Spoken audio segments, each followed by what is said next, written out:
And so, the market price of gold would be the new value of the dollar if the dollar is tied to gold. And in turn, the same thing could be said of Bitcoin. I mean, you could just look at Bitcoin as digital gold. It's really the same set of equations. So the problem is nobody knows what the correct price is. And the further problem is that this is an enormous one-time shock and would be highly inflationary. I know that Luke's belief is that what we should do is just run high inflation for a bunch of years until we get debt to GDP under control. And that's an alternative strategy, and that's probably more likely to be what will happen. But, the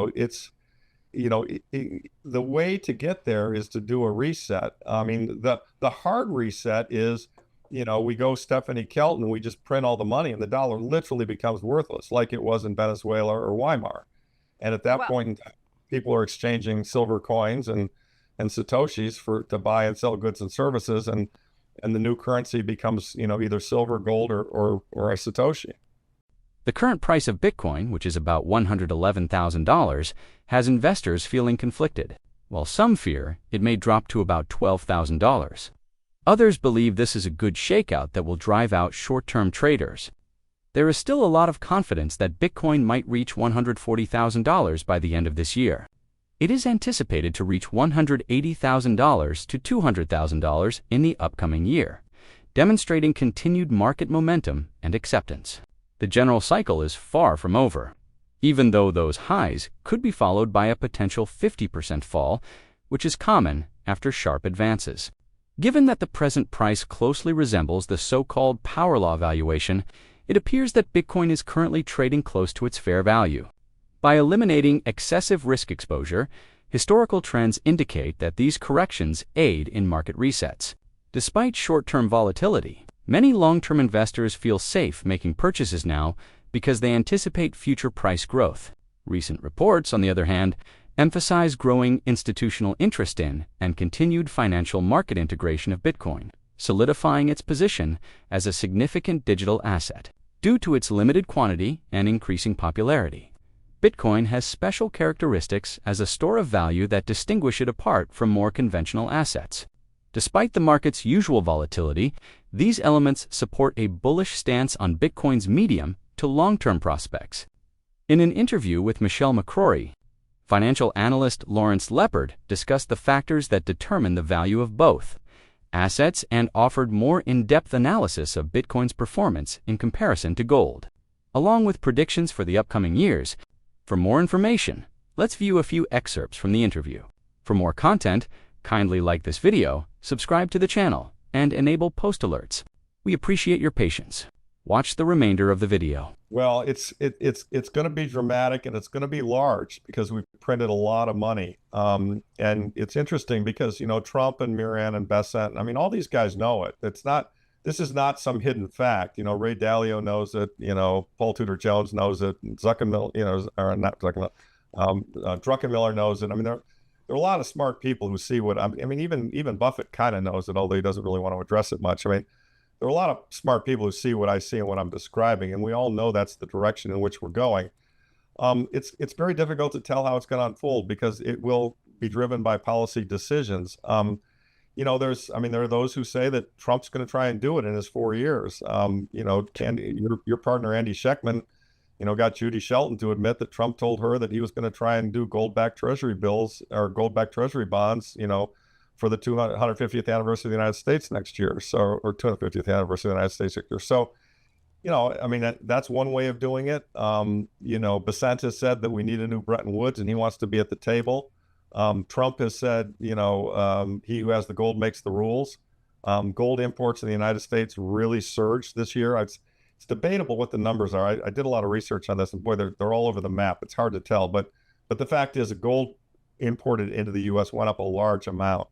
And I know Andy believes it. I know I believe it. I think Luke and others believe it, that was the Treasury on the buy to maybe fill the hole in Fort Knox. I know a gentleman, I'm not going to dox, who knew people in the Johnson administration who said that President Johnson actually sent gold to London in the 60s to help the London gold pool. And so my belief, and Ron Paul told me this as well, he believes that we just don't have all the gold we claim to have. I mean, I think in another interview, I heard you saying, well, we want to have everybody, we've got more gold than anybody else, and therefore, why wouldn't we want to reset the gold? And I was well stated. You gave yourself an out. Well, we officially have more gold. I think if you look at all the import numbers into China from Switzerland, I think there's no doubt that China has a lot more gold in their record, than they say. And I think that there's a very good possibility that we don't have the 8,300 tons that we claim to have. So, there's an argument as to whether gold is the right reset or not. And that gets us into Bitcoin and the discussions about, maybe we reset to Bitcoin, which I think is ultimately going to be where everybody's going to go. But, there could be an interim. A couple of things. I mean, you had a great interview with Luke, which I recommend to everybody, Luke Groman, that, talks about Basent could just go out and say, we're carrying the gold right now at $42. We've got, 261.5 million ounces in the treasury, and they could revalue that upward and it would basically be like, the $1 trillion platinum coin, but they would put a lot of money into the TGA and they'd be able to, pay down some of the debt, use it to do what they're doing right now, which is buying the long debt. That's one way of doing it, mark the gold price higher. But if you do that, you've really got to stand ready to buy and sell at the new higher price. And the tough and interesting problem about all this is that it's not just small. I mean, if you go up to $3,000 or $4,000, gold's trading today. In fact, it broke out through 3,500 an ounce on the futures. And if you went up to that level, that would put some money into the TGA, but it's not a big amount of money. I mean, there's a table in my book that was done by a friend, Brent Johnston, who shows that, and if you look at historically when we were on a gold standard, and you don't have to be fully reserved, you don't have to have every dollar backed by an equal amount of gold, but you generally got to be 30 or 40% reserved. We need to be at a gold price of between $20,000 and $90,000 an ounce, and we're at 3,500. So that's how much fiat money we've created. And so, what I think the government would need to do is it would need to say, look, I mean, in my view, what they should do is they should come out and say, look, Keynesianism is broken. Debt's a bad thing. We are going to now create a new dollar. 10 old dollars is worth one new dollar, and one new dollar is exchangeable into gold at X rate. And the government stands ready to buy or sell gold at that rate. And we are now back on the gold standard. And in contrast to today, when the dollar price of gold is much below its proper level, only roughly 30 to 40% of money had to be backed by gold when the gold standard was in place.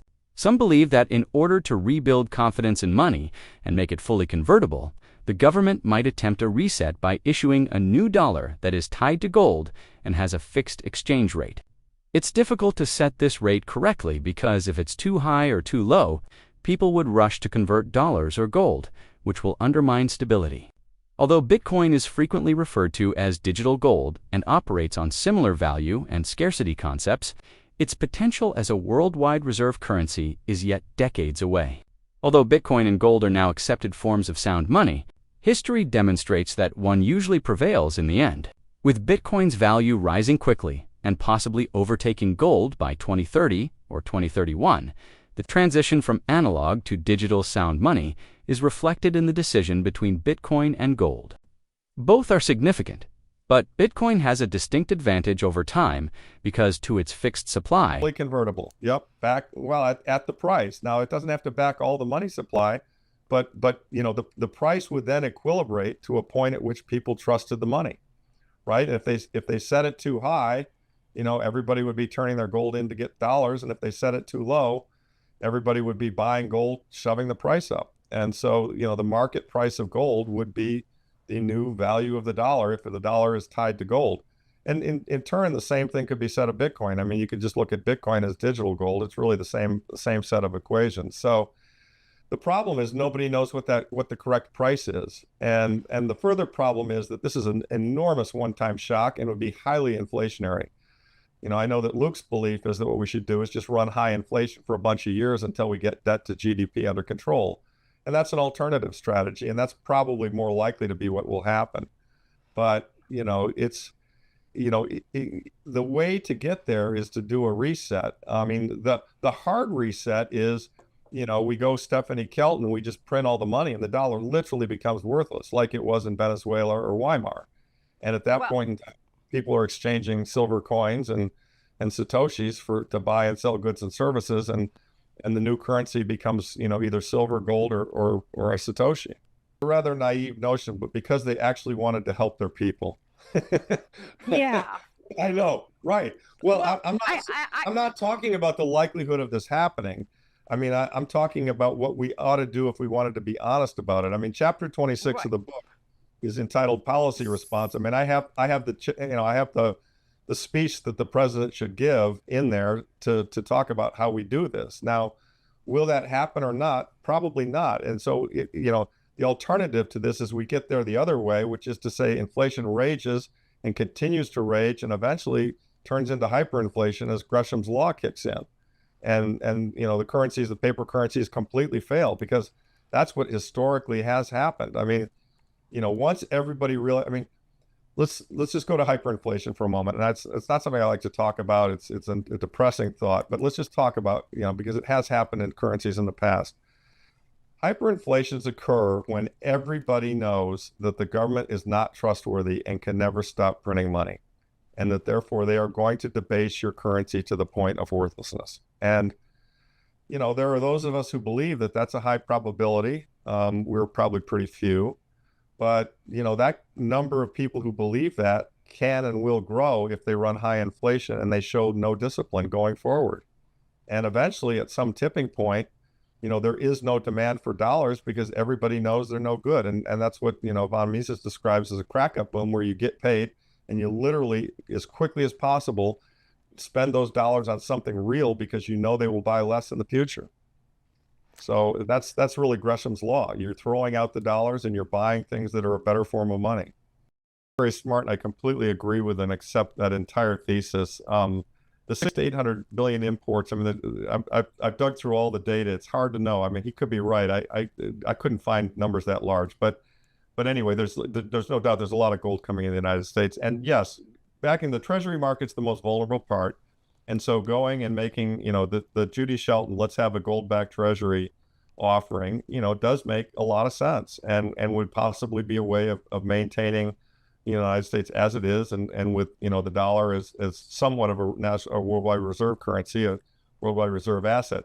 Do keep in mind though that if you do that, you're going to basically say to a bondholder, you can get back at the end of the term. I mean, the way Judy wrote it in her book is at the end of the term, you can either get back the dollars or you can get back the gold, whichever is larger in terms of value.